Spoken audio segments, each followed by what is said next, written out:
Okay. Welcome back, everyone, after our lunch break and our lunch hour trivia. I hope everybody that attended enjoyed. I see people are starting to trickle in here, so I'll get started with my couple of little announcements before I pass it over to our keynote speaker of the day.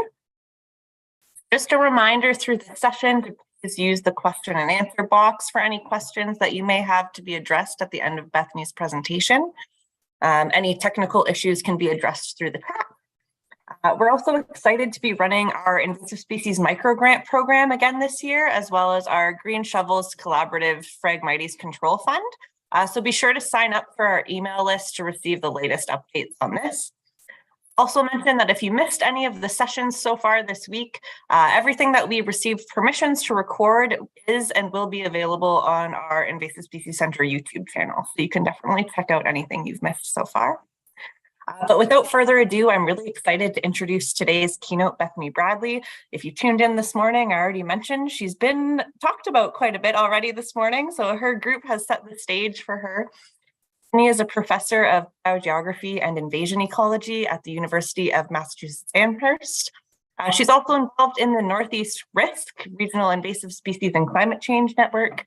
The Invasive Species Center has recently become a member of this group, and we're really impressed and appreciative of all the great work coming out of the Risk Consortium, Bethany. I'm so excited to hear about that this morning as well from your peers. And I'll pass it over to you to take it away with your presentation. Great. Sounds good. Thanks, Mackenzie. Yeah, I'm hoping that everybody who presented this morning set the bar low so that I can leap way over it with this presentation today.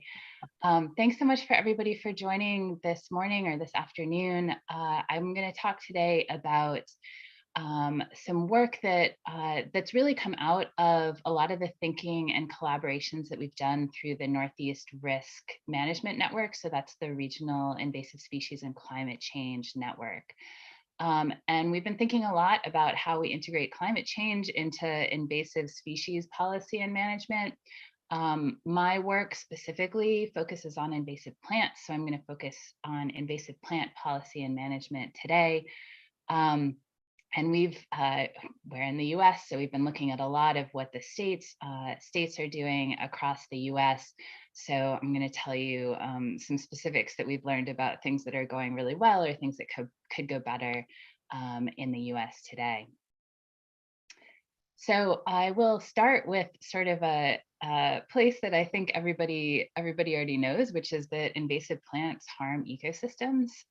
This is a graph from a meta-analysis from a few years ago that looked at several hundred studies comparing the relationship between invasive plant abundance. So as invasive plant abundance increases, you see a significant linear decline in native community response. And so community response could be the richness, diversity, or the populations of multiple native species. And overall, as you go from no invasions to full invasions, we're seeing an average of about 25% loss of native diversity. So this is a consistent and expected pattern across ecosystems. Definitely preaching to the choir here, I'm sure, but an important thing to bear in mind that that's the reason that we're doing all of this work. And if pictures convince you more than graphs, then this is a picture of kudzu invasion. You can see a house here. So definitely when we're faced with this scale of invasion, there's a lot of work that we're all doing and that we have to do ahead. And so now we're coming along and saying, on top of all of that work and thinking about invasive plants, we're asking you to add climate change to your thinking too. So this is a lot to start with. There is some good news, and that is that in most cases, the combined impacts of climate change and invasions are probably not going to be worse than what we're already dealing with. This is a graph from a meta-analysis from last year. So these meta-analyses are great tools for putting together lots of different studies, reanalyzing those data so that we can get sort of a consistent sense of what the trends are, overall across ecosystems. So the gray bars over here are the 0 is no effect. So everything less than 0 is a negative effect on ecosystems. So on average, global environmental changes, so there were 3 major ones in the study. There was warming, there was drought, and there was nitrogen deposition. Global environmental changes, there might be some suggestion of a negative effect on ecosystems, but it's not significantly different from 0. Invasions alone, definitely a significant negative effect of invasions on ecosystems. But when you combine the two, you see no difference between invasions alone and the invasions plus the global environmental changes. And if you look at this right side, this is interactions between invasions and global changes. And the one that we're really worried about is this red bar down here, which is about, I think, 18% of overall cases that were looked at in this meta-analysis.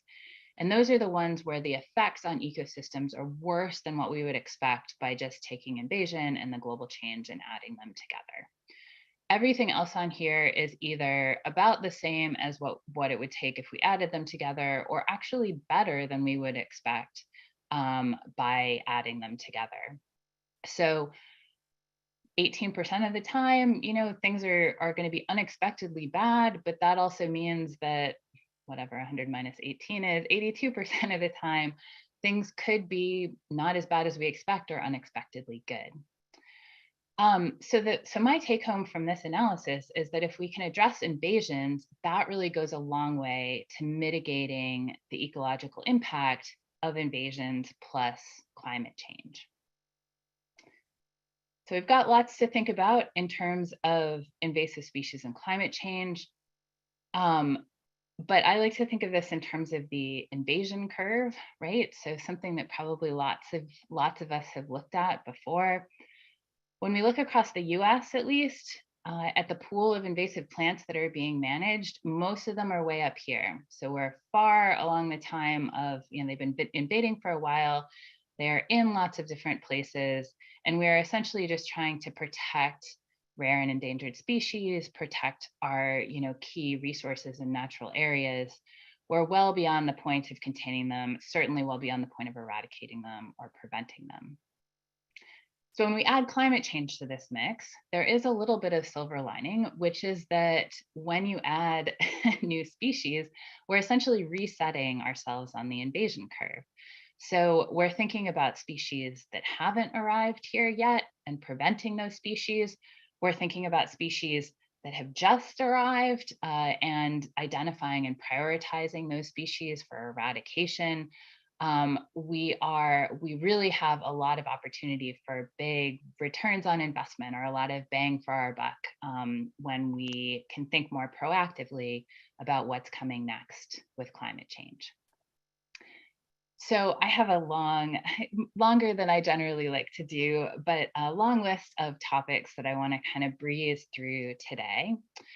And if you want to read through these at your leisure, all of these come from a paper that was published at the end of last year called Invasive Species Policy Must Embrace a Changing Climate. And so here I want to especially acknowledge my co-authors on that, Eve Beery, Emily Fusco, and Bianca Lopez, who were instrumental in synthesizing all of this thinking.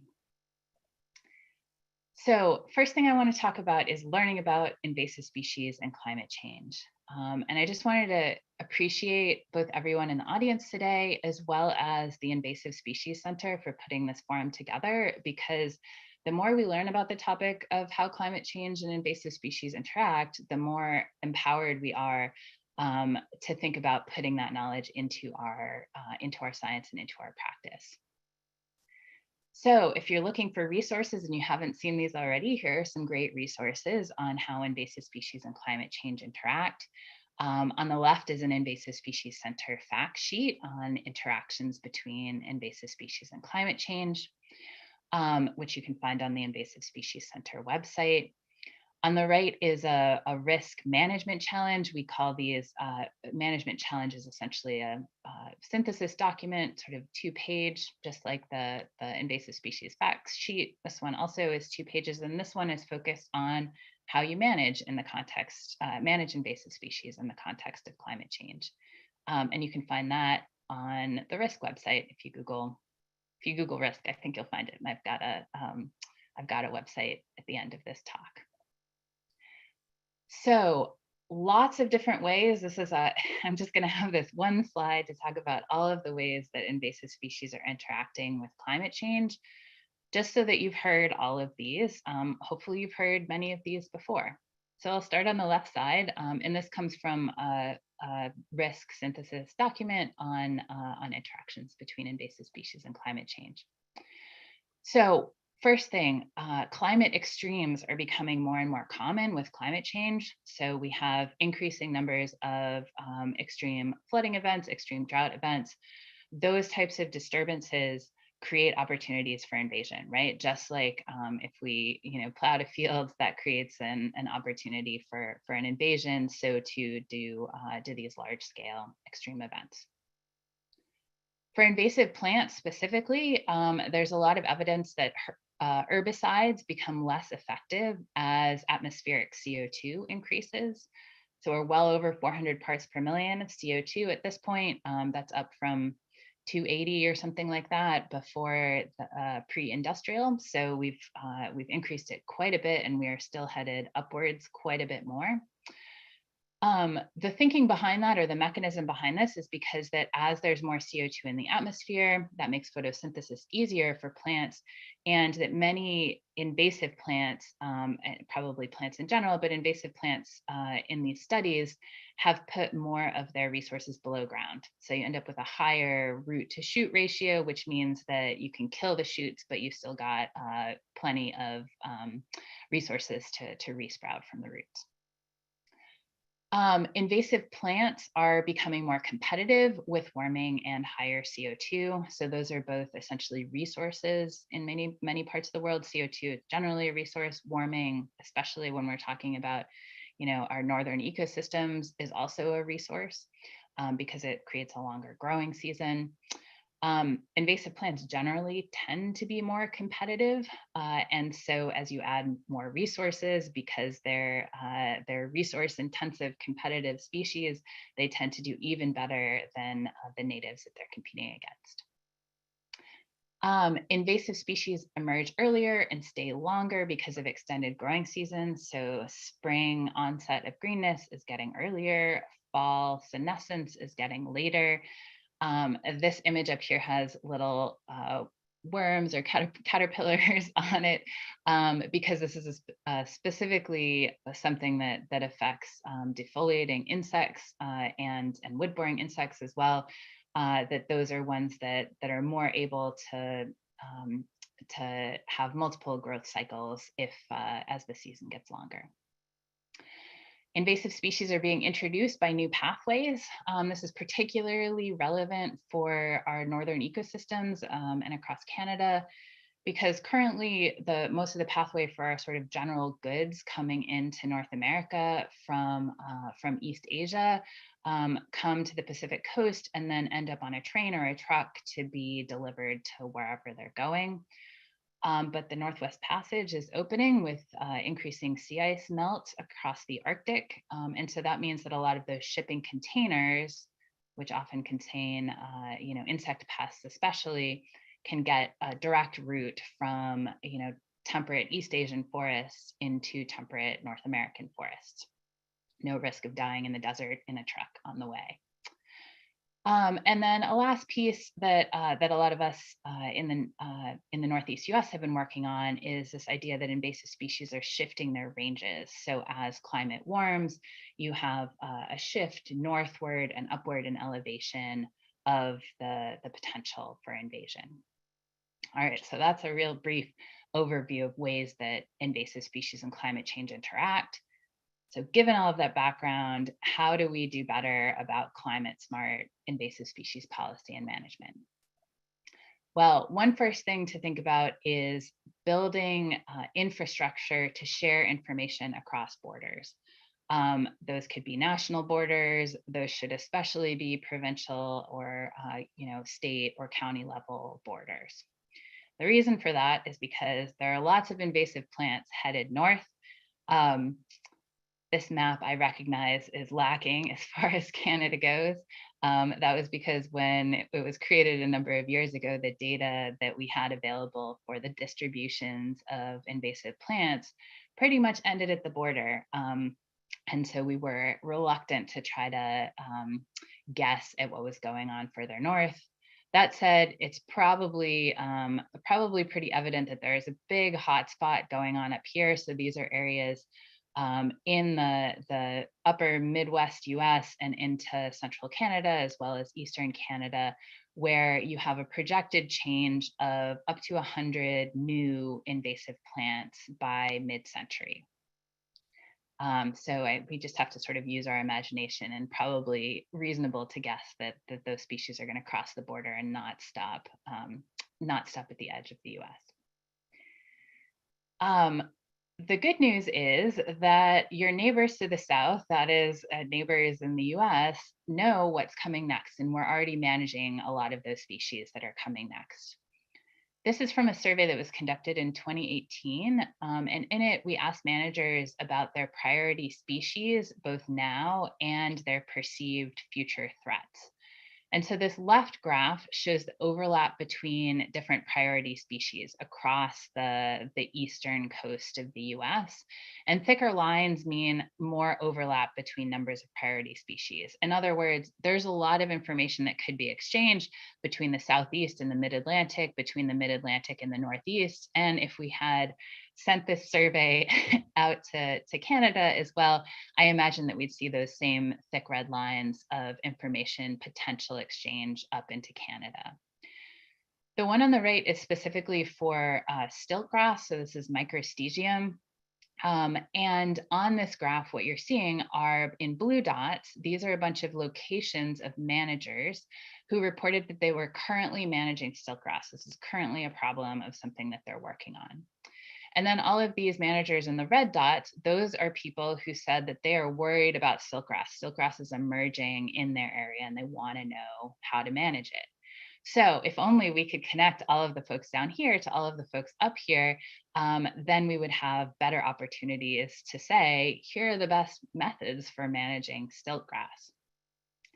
And in fact, through the Risk Network, we've done some of this. We have focused on ways to promote this information exchange. And one of the ways that we've done that is by hosting webinars with managers and scientists who know a particular species particularly well because they have actively been researching and managing it in its invaded range, in this case, in the Southeast to Mid-Atlantic range of stiltgrass.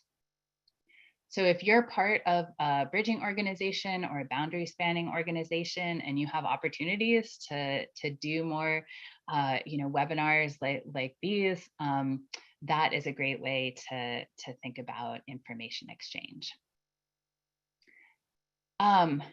In the US, we are also, because we're failing to share information across borders, that's also costing us a lot. So states are reinventing a lot of the same information and sometimes getting different answers because they're using different information. This is a comparison of weed risk assessment sources. So basically, the states of New York and the state of New Hampshire, which is in orange, so New York is in blue, both conducted weed risk assessments, so trying to understand how high of a risk are these different species for about 40 species, and their codes are shown across the bottom. We looked into all of those risk assessments and cataloged all of the sources. So the literature sources, the gray literature sources, the website sources that they used as evidence for invasion risk. And so all of the blue bars up here, those are the sources that only New York State used. The red bars down here are the sources that only New Hampshire, the state of New Hampshire used. And these tiny black bars in between are the sources that both states managed to use.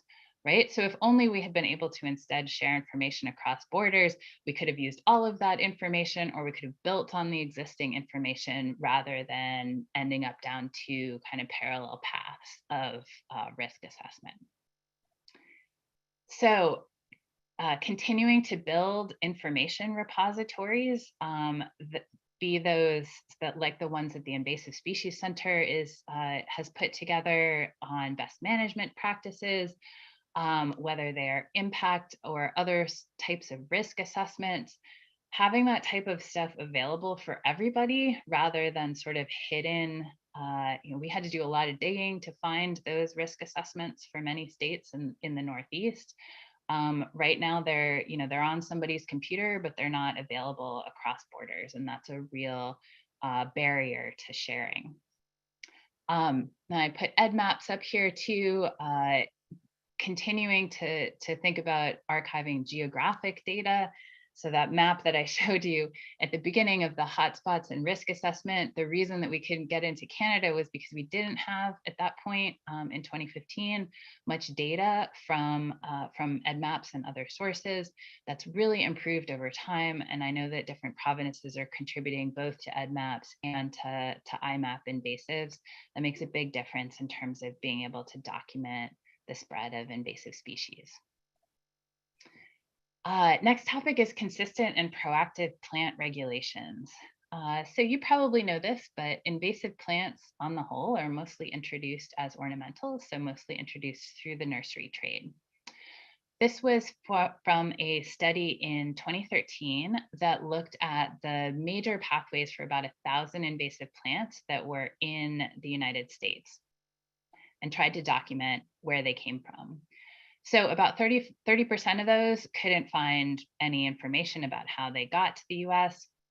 About 10% came in through accidental sources, mostly as seed contaminants, and about 60% of them came in intentionally. So there's a deliberate introduction of that species.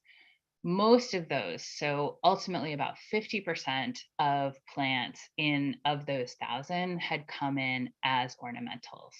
And were spread as landscaping and nursery plants.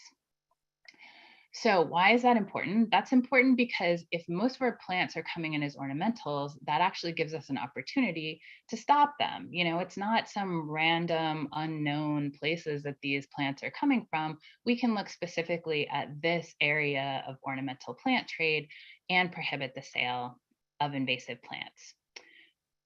So prohibiting the sale of invasive plants can reduce ecological impacts, right? Because we're saying we recognize that this species, I'm from Massachusetts, so there's a list of about 70 species that are recognized as invasive in Massachusetts. They're no longer allowed to be sold within the state.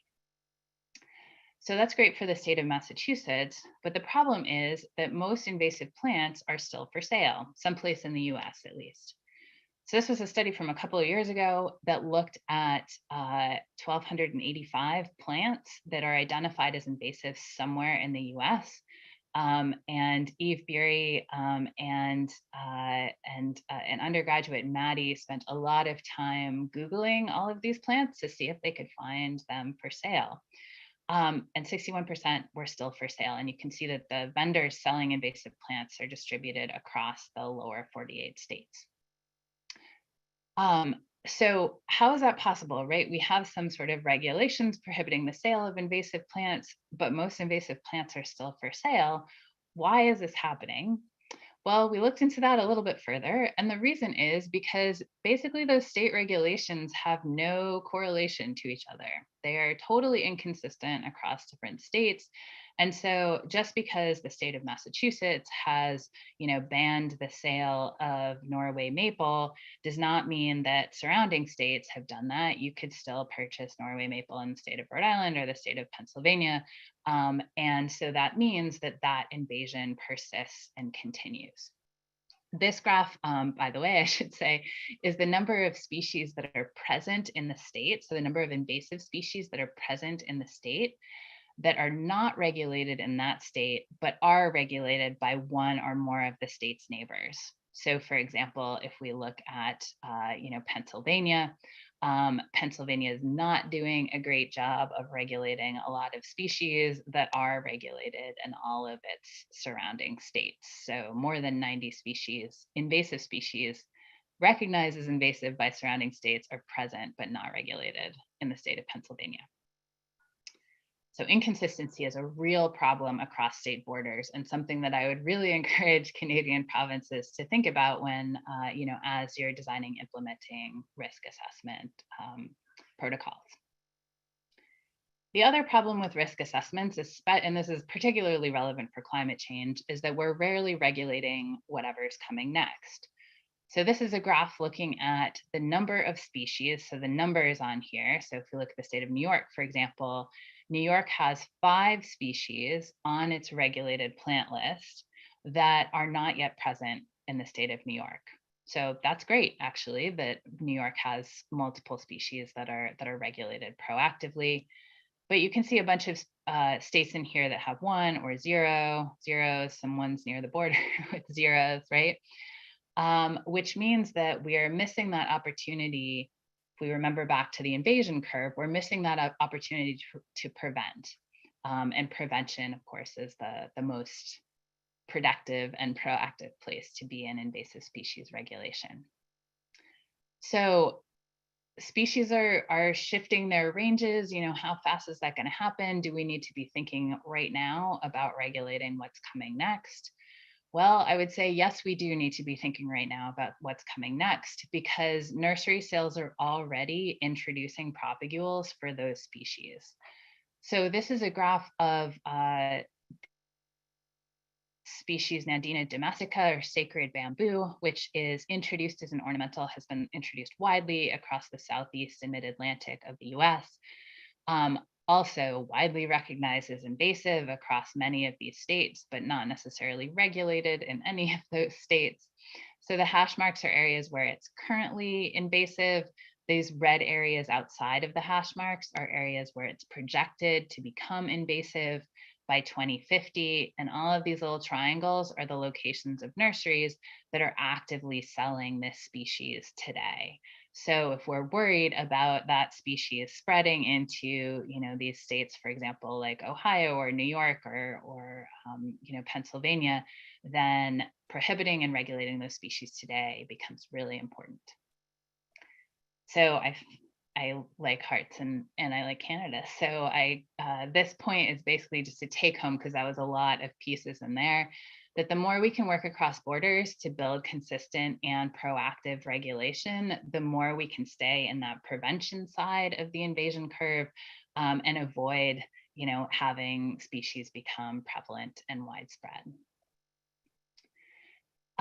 Next thing I want to talk about is horizon scanning. So the idea of horizon scanning is that you are actively looking ahead for the invasive species that are coming next. So these are not just the ones that you can see in your southern neighbors already have and are migrating in, but also those sort of ones that are going to be imported through international trade or showing up maybe more unexpectedly unless you look for them. Good place to look for them is in the nursery trade, because introduced plants, especially as we think about those interactions with climate change, introduced plants are warm adapted. So this is a graph of a species that's actually native to Europe, the Saponaria, or rock soapwort, which also happens to be one that I've spent a lot of time digging out of my front yard. So invasive or weedy in the US at least. So saponaria is native to Southern Europe. And if you can see all these little green dots on here, they're kind of hard to distinguish, but they go all the way up here. The green dots on there are nurseries that are selling saponaria in Europe.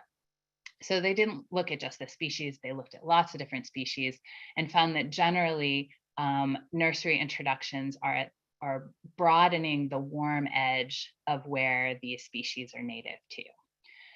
And that is true. Other studies have looked at that for international trade. So that's true for species coming into the US as well, that nursery plants, including invasive nursery plants, are generally getting a head start versus our native plants in terms of climate change. So good thing is there's a tool for that, for looking ahead at horizon scanning. So CABI offers a horizon scanning tool that will give you a gigundo list of plants. But at least in the US, there's a process for narrowing down that gigundo list from CABI into something more manageable, and then using expert opinion and sort of existing protocols to highlight some more problematic species. So this is from a paper just from last year in the state of Florida.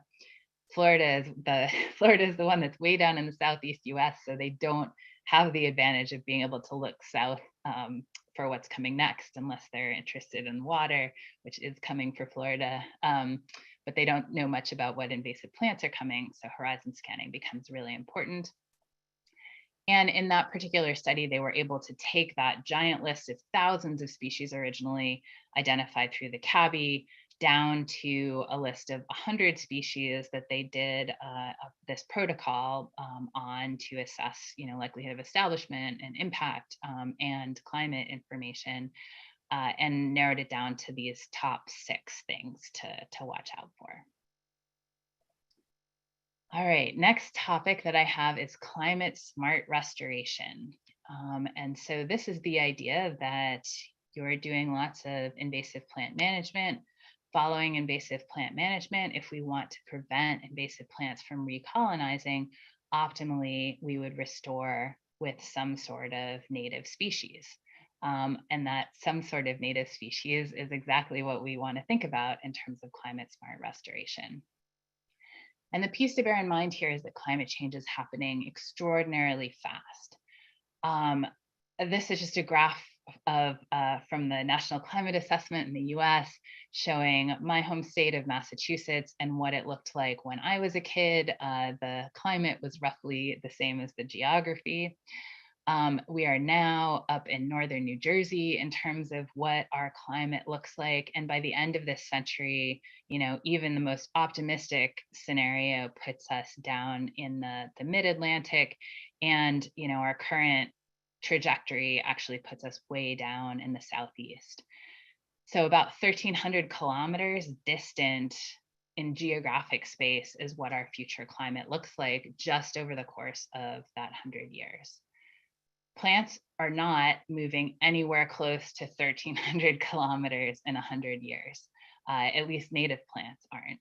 So they can't do that without our help, which means that as we're restoring after invasive plant management, we really need to start experimenting with warm adapted genotypes or warm adapted species so that we can help the species that are currently down here need to migrate all the way up here in just a few decades.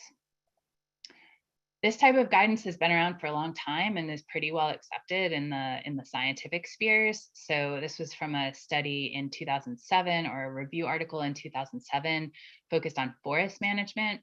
And in that review article, two of the big recommendations of it was, first, to expand genetic diversity guidelines. So that is that anytime they were doing forest management and they were introducing or reforesting, adding new species pools, that they need not just get genes of those species from surrounding, from the local landscape, but instead look broader and especially look to more warm adapted genes. And then also that foresters need to be considering neo-native forests. So neo-native being the idea of restoring with species that have not historically been at the site, but could perform well at that site with climate change. So, this has been around for 15 years, maybe longer, that this has been pretty well accepted in science. Now is the time when we need to get this into practice. Some good news in terms of reseeding restoration sites is that in general, the local seed mixes and non-local seed mixes seem to perform about the same. So this is from a common garden experiment for a bunch of genera. This was done in Europe, so these are European native species. In these common garden experiments, seed provenance for the most part had no effect on the resulting plant biomass. So there are a couple in here these little tiny blue squares over here were both ones where the local seed mix performed significantly better in terms of biomass than the non-local, the warm adapted seed mix. So there were 2 cases of that. And then there were 3 cases where the non-local, the warm adapted seed mix performed significantly better than the local seed mix. But the bigger story is actually all of these ones that don't have any, marker on top of them. Those are all ones that suggest that, you can use a non-local seed mix. It will perform just as well as your local seed mix, and potentially it brings some of those warm adapted genes with it into the restored species pool. So in terms of balancing risks, I just want to emphasize this point that we as a field, in terms of thinking about invasive species, certainly are really concerned about introducing species and causing harm because of assisted gene flow and assisted migration. And I fully understand where that comes from. But we need to start balancing that against the enormous risk that is climate change, and recognize that doing nothing is also doing harm, because we are, essentially saying these species are adapted to cool environments. Those cool environments are becoming much warmer. They are not going to persist in those environments if we just continue with the status quo. So things that we need to do in terms of building up our ability to think about climate smart restoration, biggest one is building seed supply and creating, both opportunities for seed collection, for seed banking, for seed production. In the Northeast US, there's a group called the Ecological Health Network that has started as a bridging organization to try to connect growers, sellers, and restoration professionals. So hopefully more and more of those types of networks are existing or in the works. Great. And one other thing that I want to talk about is people as part of the solution. I'm sure that you all talk to the general public as sort of part of your normal day jobs. And so getting more thinking about both climate smart practices in their own landscaping is a big part of what we can pitch. So ecological landscaping as a social norm, that's something that we need, that I aspire to, that I think we need to aspire to as a field. So the nursery plant trade will be the first to tell you that the reason that they're mostly planting, selling introduced and invasive plants is because they're just responding to consumer demand. Which kind of means that the more we can change consumer demand, maybe we have some influence on what gets promoted and what gets sold. This is from a study of 10 or so nursery vendors in the state of Kentucky. So that's sort of like in the central east US. And they broke this down into a bunch of different categories, but the suffice to say that about 70% of the nursery stock, the species that were sold, were introduced, and then 31% were native plants. So we need to shift that proportion quite a lot. One way to do that is to think seriously about engaging people in terms of what their home ecosystem, their home landscaping looks like. I guess boring is my own perspective, but lawns are definitely ecological wastelands. So if we say, like, this is the norm, this is what we aspire to be as, North Americans, is to have this green lawn and our white picket fence, then essentially what we're doing is maintaining a status quo where we are not supporting local flora and fauna. We are not helping to introduce climate smart species or pave the way for those species movement. And we are putting a lot of fossil fuels in terms of chemicals and fertilizers to maintain this, what I think of as a boring look. So better than that is to plant with native species, to try to socially norm the idea that this is what a front yard, this front yard is a normal thing. This is something to aspire to, one that that has a lot of native plant species in it, supporting flora and fauna and not introducing invasive species. And even better than that is the idea that we can do climate smart landscaping. So we don't just have to use native species that are from our surrounding ecosystems, but that these, highly modified urban, suburban lawns and landscapes could instead become stepping stones for the movement of native species in response to climate change. And in the Northeast with Risk, we put together a starter guide on climate smart native plants, for this region, but definitely something that we can think about creating much more broadly. There are so many cool native species to choose from. So promoting those ecologically friendly policies is definitely an aspiration that we, as part of our existing institutions, enable those institutions to be leaders by example, to have those meadows and instead of lawns, and engage in climate smart landscaping. And then we've got subsidies in the US for solar panels, so why not subsidies for incentivizing ecological landscaping? These seem like the types of things that are win-wins as far as both reducing invasions and enabling species to keep up with climate change. All right, and then last thing that I want to talk about is connecting research and management. We need a lot more in the middle between research and practice. There are a lot of scientific articles that I have seen that have sort of lamented that, oh gosh, we produce all this research and somehow it never makes it into the hands of practitioners, of managers. And then vice versa, so much knowledge, so much need on this side that should be getting over to researchers so that they could, address some of that need or learn about some of the key areas, the key needs for practice. This figure makes it so like there's a lot of text in the middle here. So this figure makes it sort of seem like there's actually people or a lot of people here, but the reality is that there's very little work happening in the boundary spanning, in the connection between research and practice. So I put the Invasive Species Center there because these are the types of organizations that we need more of. We need more people to very deliberately be facilitating those connections, because without it, you're relying on a couple of individuals here and there, and that's just not enough to get to connect between research and practice. The good news is, so there's a process for this too that's been documented. We've written about this in terms of what we do for the Risk Network.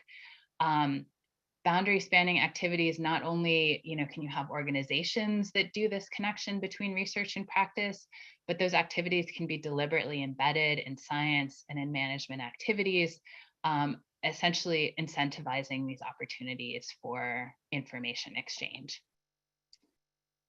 For the sake of time, I'm not going to explain this figure, but there is a process for doing this, and it works. All right, so I think I am reaching the end of my time. So if you are interested in talking more about invasives and climate change, learning more, talking about lots of these topics, certainly keep in touch with the Invasive Species Center, but you're also most welcome to join the Risk Network. I'm from the Northeast Risk, but we also have other risk networks in the US and budding risk networks in Canada as well. So feel free to check out our website. We also have workshops and symposia next week. So if you can't get enough of being on Zoom, we've got more opportunities to discuss invasive species and climate change next week as well. And you can find that information on our website. And I'm just going to leave you with this long list of topics and happy to turn over to questions. Awesome. Thank you so much, Bethany. That was a really great and informative presentation. If you want to check out the chat after, there's lots of love towards all of this information for you. We do have a few questions in the Q&A. If there are any other questions, we have about 6 minutes remaining for questions, so please put them in the Q&A and I'll read them out to Bethany here. Alexandra asks if the study is available for those with journal access. This was closer to the beginning of your talk. I'm not sure which one she was referring to, but yeah, probably the one that this is based on. It is behind a paywall. I apologize for that. We do have it queued up to send out to the Risk Network, so that'll be one that's not behind a paywall, because we'll send out the PDF, but you are most welcome. I'm pretty easy to find on Google, so anyone here is most welcome to email me. I'm happy to send that out. Awesome, thank you so much. And another reason to join the Risk Network too. Another one, could you provide some citations or links for a more recent publication? So maybe we'll just get you to contact Bethany if you want any of those resources. Okay, we have another. At what point do we shift our mindset on species that we currently call invasive in northern states that are native to southern states? For example, Michigan is experiencing invasion of crayfish that's native to Louisiana and other southern surrounding states. Theoretically, with a change in climate down the road, this crayfish species would probably no longer be considered invasive. What are your thoughts on this?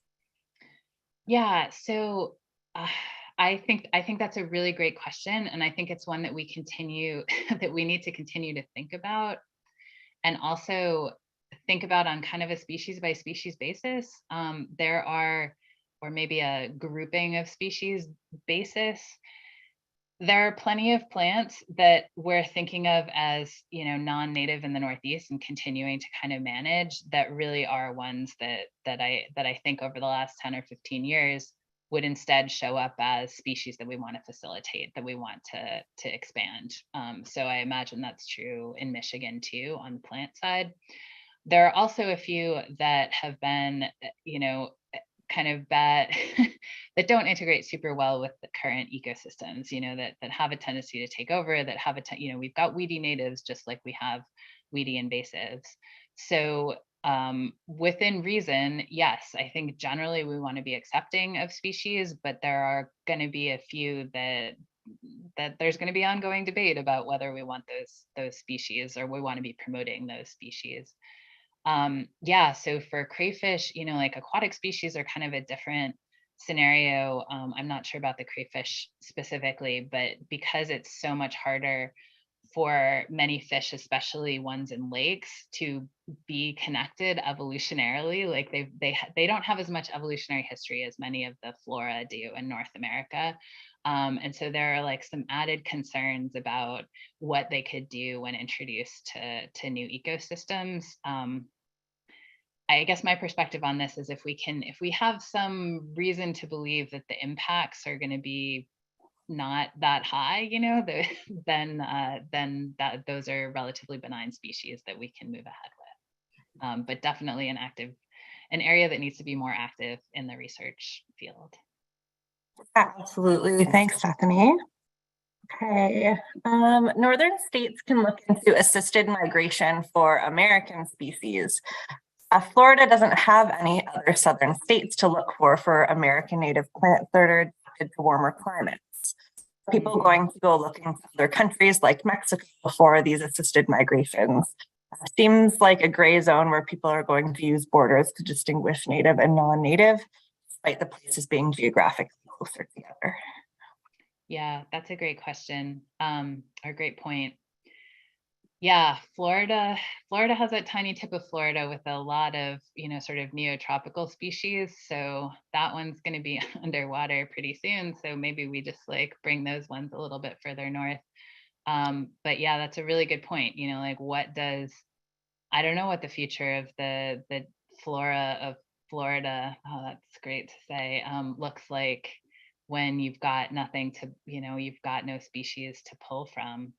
I hadn't even thought about that at all because I don't live in a state with that scenario. Your Mexico example, yeah, really point well taken, that we do tend to use political boundaries to define native and non-native, and that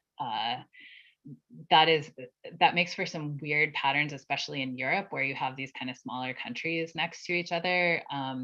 But we've done that with US states too, and it also ends up with some sort of weird patterns of like, well, that's native to Pennsylvania but not New York, and it's, you know, like that. Historical ranges should not be our sole definition of what it means to be, you know, we use native as sort of like a proxy for benign. And so I think we just need to instead say low risk and that being native is one of the criteria for being lower risk than an introduced species. Yeah, that's a really great point, Bethany. We always try to talk at the ISC about being invasive associated with causing harm. And that's really the big thing for this too, right? Is we can have species through assisted migration and move things along and help our climate situation. And those species may not become invasive at all or be beneficial even. Okay. David, one of the best things, in my opinion, that professional and doctoral people can do is let people know what species are invasive. So there we go. And people like me who are looking to get deeper involved, possibly as part of a PhD, info on where we can get information on what needs to be studied. Is there anywhere we can go for this? Looking for knowledge gaps. Yeah, no, like, I totally agree. Those are some of the biggest knowledge gaps in the, you know, in the Northeast Risk Network. We have been trying to, yeah, we have a lot of lists for the Northeast. In fact, I've been thinking recently that we have so many lists at this point for different states and of different things that we need to have like a master list of all of the lists because it's getting a little unwieldy. So if you're interested in that specifically, feel free to reach out to me because I can probably find some of the lists of lists or the ones that I like the best. In terms of getting more involved, yes, absolutely. So I think this is why we need bridging organizations so much, why we need places like the Invasive Species Center that you could actually go and like talk to somebody and say, hey, this is a thing that I need. In New York State in the US, the New York Invasive Species Research Institute provides that resource in terms of a place where people can go and say, I'm worried about this thing, I'm working on this thing, I don't have any information, where do I find that? That has been huge for me as a researcher to have that connection, because there's actually this bridging organization that can tell me, I'm hearing from managers, I'm hearing from you know, practitioners that they're worried about this. And then I, as a researcher, can say, oh, great, you know, like that's something I can do, or that's totally not something I can do, but maybe I can find somebody who can. So I don't have I don't know that there are a lot of those places right now. I don't think there are. And I think that's something that we desperately need, that, you know, at least in the US, the organizations really like to fund the science. They don't really like to fund the management. They're kind of okay funding some of the management. They really hate funding anything that involves like people talking to each other, right? So the the more that we as a field can say, like, we really need to talk to each other, to those organizations that can fund things like the Invasive Species Center, you know, the better off we are. And awesome. I don't know when we're going to stop persecuting red-eared sliders. Thank you, Bethany. And that wraps up all of the questions we have. We're a couple minutes behind schedule, so I'll wrap things up here. Thank you so much for taking the time with us this morning, Bethany. A really great presentation, or this afternoon, I guess. Where am I talking about? So we're so happy to have you, and thanks for sticking around to answer some questions. We did put Bethany's email into the chat, so if there's anything that we didn't get to today, feel free to shoot her an email and we can get you guys in touch. And with that, we're going to move into our next session at 1:30. So we'll see you there. We're going to be talking more about invasive plant developments and research and management. So continuing on the same topic.